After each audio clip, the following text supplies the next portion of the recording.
Republican Congressman Byron Donalds joins us right now. He represents Florida's 19th congressional district, and you know him well from all the drama to elect a speaker a few weeks ago. Congressman, thank you very much. So why now for this fight? Well, why now is really simple. The Treasury Secretary said we are at our borrowing limit. There is no more room to borrow money. So if you're ever going to take an opportunity to look at your spending habits, you do it when you run out of room on your credit card. That's what's happening on Capitol Hill. So that's the why now. The bigger question is, what should we do? And what House Republicans are saying is we should be taking a look at our spending priorities on Capitol Hill. Because when you run out of room to borrow funds, the first thing you do is you look at your spending habits. You don't say, give me more money to borrow. That's the wrong approach. This is money that was already allocated, though, money that was already voted out the door, money that was already due. It's not future spending habits. I understand the desire to get future spending habits under control, but is this the time to have that fight when economists say that it could send the economy into a tailspin?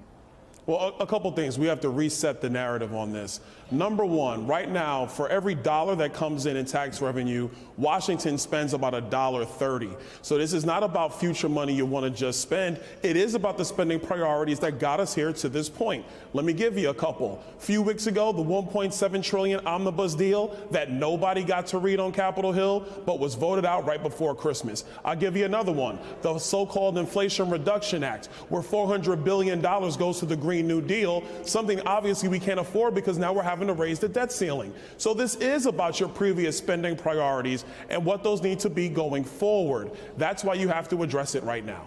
You mentioned a couple of Democratic initiatives in the past, though, and I know you were elected in 2020, so this doesn't fall on your shoulders. But in the past, Republicans have been perfectly fine with raising the debt ceiling for Republican presidents and pushing through Republican priorities like tax cuts, which, you know, arguably didn't really have much of an effect for the middle class or the lower classes, and only added to the deficit. There's a lot of analysis, independent analysis out there that says that. So if you're watching this and you're wondering why this is happening now, how do you convince somebody that this is not just partisan politics? Well, a couple of things. Let's go back to the Tax Cut and Jobs Act. I think that's what you're referring to. The analysis is actually quite clear. The federal government has raised more tax revenue after the Tax Cut and Jobs Act than before. Right now, we are taking in about 20% of GDP in tax revenue. That is a record for the United States government. We've never collected so much tax revenue. So Tax Cut and Jobs Act did a couple of other things. It actually spurred more economic growth. Income growth at middle income levels grew at the fastest rate, in 35 years under TCJA. So those things actually worked for the American people. And so what we're saying now is you have to find a way to keep tax policy in place. Obviously, it's worked for America and it's worked for the coffers of the federal government, but your spending is out of control. We have to address it. Nonpartisan analysis has said that the tax cuts that you're referring to, the Trump tax cuts, have not paid for themselves. And even a right-leaning analysis of it has said that it's going to take some time to tell if they will pay for themselves. You talk about how we're spending $1.30 for every dollar we're taking in. Why not raise taxes? Why not find a way to raise taxes on the wealthiest among us? Because all you're going to do is actually create more of the economic consternation more than we have right now. Raising taxes, taking money away from the productive people of America is never the answer, because politicians on Capitol Hill don't know how to constrain themselves about spending the people's money. That is the wrong prescription. Well, we're talking about spending the people's money. Why not tax the people at the very top, the Jeff Bezos, the Warren Buffetts, the people who have a ton of money? Here's what I'm going to tell you. When you raise taxes at the top, the federal government actually takes in less revenue. That is the empirical data, which is why I'm saying if you look at Tax Cut and Jobs Act, since we're talking about taxes now, the federal government has taken more money in as a percentage of our economy than it ever has. That's tax policy under Barack Obama, George W. Bush, Bill Clinton, George H.W. Bush, Ronald Reagan, Jimmy Carter. You keep going back and back and back. So where do you want to cut? What do you want to cut? I've already gone through a couple of things.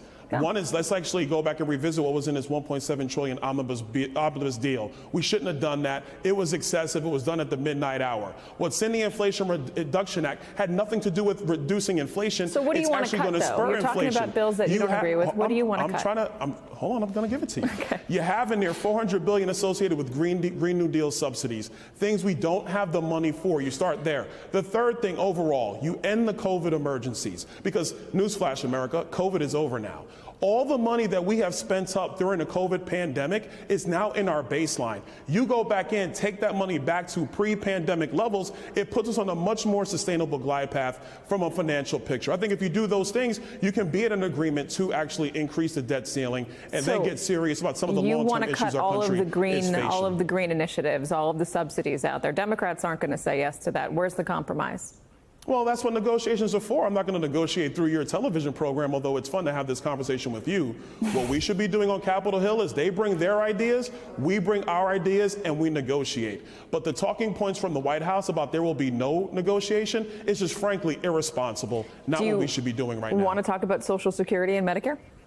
No, right now nobody's talking about Social Security and Medicare. I know that's a constant theme in media right now. Well, because Republicans in the past have talked about cutting Social Security and Medicare. It didn't just come out of nowhere. Nobody's talking about cutting Social Security and Medicare. What we're talking about is actually studying those programs to figure out how you maintain them over the long term. Because CBO just came out the other day and said Social Security is going insolvent in 2033. That's a different problem set that Washington must tackle. You know, but with respect to the debt ceiling, we have to deal with our spending problems. Would help with that because it would strengthen the tax base. Do you have any plans to consider immigration reform? No, we have no problem. We have no plans to deal with immigration reform because the first thing you have to do is secure the border. Because what we must also acknowledge is the 250,000 immigrants coming across the southern border claiming asylum under Joe Biden's handling of the border is actually exacerbating state budgets and local governments. That's why the mayor of New York City is asking for fiscal relief from the federal government because their social services programs are overwhelmed with the migrants showing up in the streets of New York City.